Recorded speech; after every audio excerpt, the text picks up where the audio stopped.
అవధానాలు ఇంకా మీరు చేస్తున్నారు? 4 ఏళ్ళైంది మానేశాను. మానేశారు. ప్రవచనాలు నడుస్తాయి? కేవలం ప్రవచనాలు మాత్రమే. అవధానాలు మానేశాను, భువన విజయాలు మానేశాను, కవిత్వ రచన కూడా మానేశాను సుమారుగా. ఎప్పుడైనా మనస్సు అనిపించాలనిపిస్తే ఇంకా అమ్మవారితో భజన చెప్పుకోవడమే.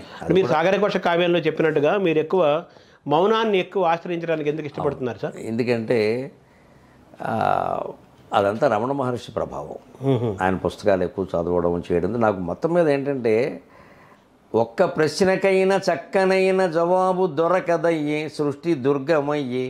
అమ్మవారితో నేను చెప్పుకున్నమాట.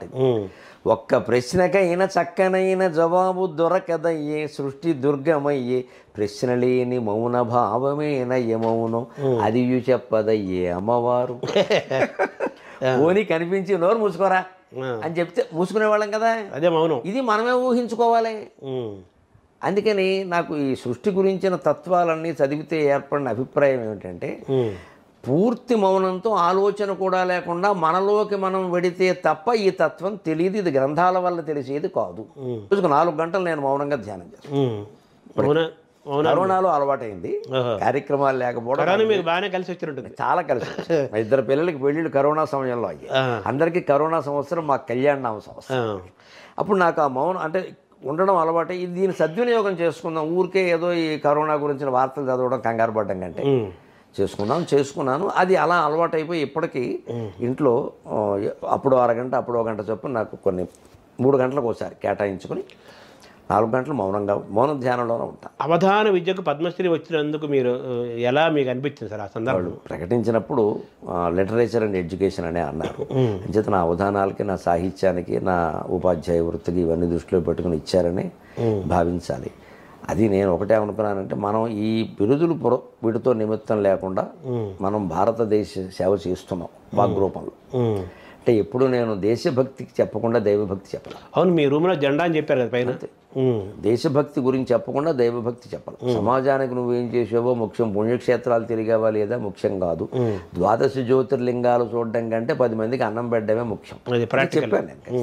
దాని మీద విమర్శలు వచ్చినా నేను దానికే కట్టుబడి ఉన్నాను. నేను ఆ దృష్టితో చేయడం వల్ల పద్మశ్రీ రాగానే నాకు కలిగిన భావన ఏమిటంటే, మనం ఎప్పటి నుంచో భారతమాతకి సేవ చేస్తున్నాం వాగ్రూపంలో. ఆవిడ ఇప్పుడు అక్నాలెడ్జ్మెంట్ ఇచ్చింది, నీ సేవ నన్ను చేరింది. అంటే మాలో మీరు చాలా ఉపన్యాసాలు చెప్తూ ఎందుకరా బాబు ఈ పద్యాలు పట్టుకొని తిరుగుతున్నావు, కూటిగా గుడ్డగా నాన్నగారు అనేవారు. కానీ ఈరోజు కూడు గుడ్డ ఇచ్చింది, పద్మశ్రీ కూడా ఇచ్చింది కదా. ఏమి కూడు అండి, దేశఖ్యాతి సామాన్యమైన విషయం అయింది. అదే నాకు ముగింపుగా ఒక మాట నేను చెప్పదలుచుకున్నది ఏమిటంటే, మనిషి ఎప్పుడు తన కృషి మీదే తను ఆధారపడాలి. గ్రహస్థితి కాదు, దైవం మీద కాదు. కానీ దైవం మీద పరిపూర్ణ విశ్వాసం ఉండాలి. ఈ కృషి కూడా శక్తే కదా. శక్తి అంటే అమ్మవారే కదండి. అంతే. పురుష ప్రయత్నానికి దైవానుగ్రహం తేడా ఎందుకుంటుంది? అవును, ఒకటే. దైవానుగ్రహమే పురుష ప్రయత్నం రూపంలో ప్రసరిస్తుంది. అంటే దైవానుగ్రహం కావాలన్నా పురుష ప్రయత్నం ఉండాలి. ఇది వృత్తాకారం. అది ఇప్పుడు ఇచ్ఛాశక్తి, జ్ఞానశక్తి, క్రియాశక్తి స్వరూపిణి అంటారు. అంటే మరి దైవానుగ్రహం రావాలంటే ఈ 3 మీరే చేయాలి కదా. మీరు ఇచ్చే లేకుండా ఆ ఇచ్చ కూడా దేవుడు కలిగించాలంటే ఎలాగా? అది వాడిగా కోరిక కలగాలి. ఆ కోరిక సాధించడానికి కావాల్సిన జ్ఞానం కలగాలి. దాన్ని సాధించే క్రియత్వం కలగాలి. తన ప్రయత్నం తాను చేస్తూనే పూర్తిగా నిరాశ పడకుండా కాలం గురించి వేచి చూస్తూ దైవాన్ని నమ్ముకుని ఉంటే అద్భుతాలు జరుగుతాయి, అనుమానం లేదు. తర్వాత ఇప్పుడు అవధానాలు చాలామంది వస్తున్నారు, చూస్తున్నాము.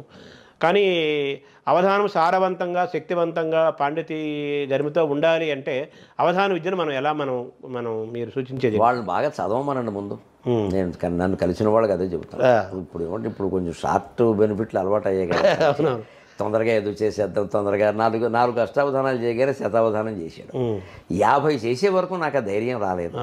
ఇంకా కొంతమంది వేరే అవధానాలను విచారణ చేస్తే మీరు 200 అయ్యాక శతావధానం చేసిన వాళ్ళు కూడా ఉన్నారు.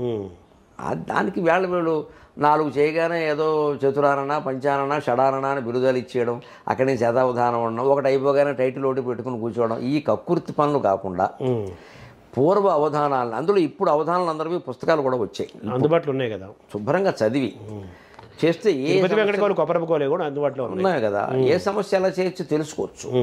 దానివల్ల విద్వత్తు పెరుగుతుంది. ఎంతసేపు కార్యక్రమం ఉన్నప్పుడు ఆలోచించడం కాదు, అలా చేస్తే బాగుంటుంది. ధ్యానము పిల్లలు యువతరానికి పోటీ పరీక్షలకు వెళ్ళేవాళ్ళు, చదువుకునే వాళ్ళకి, తర్వాత రకరకాల ఒత్తిళ్లకు గురయ్యేవాళ్ళు అందరూ గురవుతున్నారు. చిన్నవాడు అవుతున్నాడు, పెద్దవాడు అవుతున్నాడు. ఈ ధ్యానము దానికి మార్గదర్శనం అవుతుంది కదా, ఎంతో కొంత వాడిని మంచి మార్గంలో నడిపిస్తుంది కదా. ప్రశాంతతకి మారు పేరు ధ్యానం. ఆ ధ్యానం వల్ల ఏమవుతుందంటే ఆ ప్రశాంత చిత్తం ఏర్పడుతుంది. ముందు మీరు ప్రశాంతంగా ఉండగానే మంచి విషయాలు స్ఫురణకు వస్తాయి, మంచి నిర్ణయాలు చేసుకోగలుగుతారు. అయితే నేను పిల్లలకి చెప్పేది ఏదంటే ధ్యానం ఒక్కటే కాదండి, సమయపాలన చాలా అవసరం. ఒత్తిడి తగ్గించుకోవాలి అంటే మనం ఏ సమయానికి ఏ కార్యక్రమాన్ని చెయ్యాలనుకుంటున్నామో ఆ సమయానికి తగినట్టుగా సిద్ధం అవ్వడం నేర్చుకుంటే, ఆ కార్యక్రమం ఇవాళ నేను చెయ్యాలి కాబట్టి దానికి నేను సంసిద్ధం కావడం, ఆ సమయానికి వెళ్ళడం, ఆ సమయానికి పూర్తి చేయడం, తరువాత నేను ఎన్ని చెయ్యగలనో అన్నిటినీ ఆ రోజు ప్రణాళికలో చేర్చుకోవడం. ఎక్కువ చేర్చుకుని ఒత్తిడి పడకూడదు, తక్కువ చేర్చుకుని తమో గుణానికి వశం కాకూడదు. ఒకరోజు ఒక వ్యక్తి నిర్వహించగలిగిన వాటిని చక్కగా నిర్వహిస్తూ వెడితే ప్రశాంతంగా ఉండడం అలవాటు అవుతుంది. అది ధ్యానానికి కొనసాగింపు. అట్లా కాకుండా 23.5 గంటలు ఒత్తిడితో ఉండి అరగంట నేను ఒత్తిడి తగ్గించుకోవడానికి ధ్యానం చేస్తాను అంటే అది మంచి పద్ధతి కాదు. ఒక రోజంతా ధ్యానంగా మారేటట్టుగా చూసుకోవాలి. రివర్స్ అవ్వాలి. ఏ పని చేస్తున్నారో దాని మీదే దృష్టి నిలబడాలంటే ఒత్తిడి పరిహరింపబడాలి. ఒత్తిడి తగ్గాలంటే ఇప్పుడు నేను ఈ పని చేస్తుంటే ఈ పని ఎంతవరకు చేయాలో అంతవరకు చేసి నేను మళ్ళీ వెళ్ళి ఇంకో పని చేసుకోవడానికి కావలసినట్టుగా ప్రణాళిక చేసుకున్నాను అనుకోండి, ఒత్తిడి ఉండదు. నేను ఏది చేస్తున్నా దాని మీద దృష్టి పెట్టి చేయడానికి నాకు అవకాశం ఉంటుంది. అదే ధ్యానం. అప్పుడు ధ్యానం విస్తరిస్తుంది అంటాను నేను. అంటే ఈ ధ్యాన తపో యోగ మార్గాలు ఉన్నాయి కదా, ఇవన్నీ ఒకదానికి కొంత మనం అలవాటు అయ్యే కొద్దీ మిగతాయి కూడా ఒక్కొక్కటి మన జీవితంలో ప్రవేశిస్తాయి కదా. అవి జాతిని సమాజాన్ని వాళ్ళ జీవితాలని సక్రమంగా మార్చడానికి ఉపయోగపడతాయి. ఈ క్రమంలో భగవద్గీత పరంగా మీరు ఎంత ప్రయాణం చేశారు? భగవద్గీత అనేటటువంటిది ఆచరణాత్మకమైనటువంటి గొప్ప విషయాలతో కూడుకుని ఉంటుందండి. అపోహలు, అర్థం లేని విషయాలు, ఇటువంటి వాటినన్నింటినీ కూడా నిర్ద్వందంగా ఖండించి యథార్థంగా మనం చెయ్యవలసిన కర్తవ్యత నిష్టని మనకి నేర్పుతుంది. ఇది నువ్వు చెయ్యాలి, ఇది నువ్వు చెయ్యకూడదు. తెలిసి కానీ తెలియక కానీ ఇలాంటిది పట్టుకుంటే ఇలా జారతావు, తెలిసి కానీ తెలియక కానీ ఇలా పట్టుకుంటే ఇలా పైకి ఎక్కుతావు. దీన్ని చాలా అందంగా చక్కగా బోధ చేస్తుంది భగవద్గీత.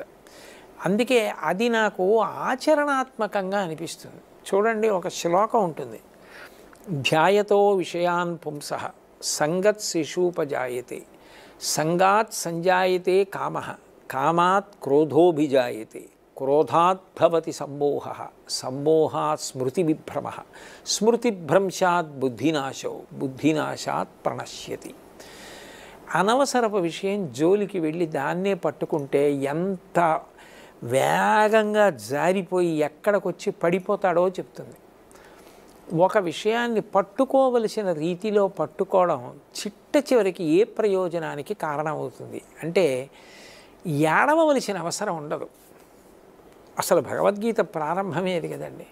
కృష్ణ భగవానుడు నోరు విప్పి మాట్లాడుతూ ప్రజ్ఞావాదాంశ్చ భాషసే గతాసూనగతాసంశ్చ నాను సూచంతి పండితాహ, ఏడవకు, నువ్వు అన్నీ తెలిసిన వాళ్ళ మాట్లాడి ఏడవకుండా ఉండడం నేర్చుకో అని మొదలుపెట్టి మళ్ళీ పూర్తి చేసేటప్పుడు సర్వధర్మాన్ పరిత్యజ్య మామేకం శరణం వ్రజ అహం త్వా సర్వపాపేభ్యో మోక్షయిష్యామి మాసుచ. ఏడవద్దు, ఏడవకు మధ్యలో భగవద్గీత. అంటే అసలు భగవద్గీత పట్టుకున్న వాడికి ఆచరణాత్మకంగా భగవద్గీతని మనం ఉపయోగించుకుందాం. ఇది కథ కాదు, ఇది ప్రతి శ్లోకం పట్టుకుని అనుష్ఠానంలోకి తెచ్చుకోవలసింది అన్న కోణంలో భగవద్గీతని పరిశీలించి అనుష్ఠిస్తే ఏడవలసిన అవసరం ఉండదు.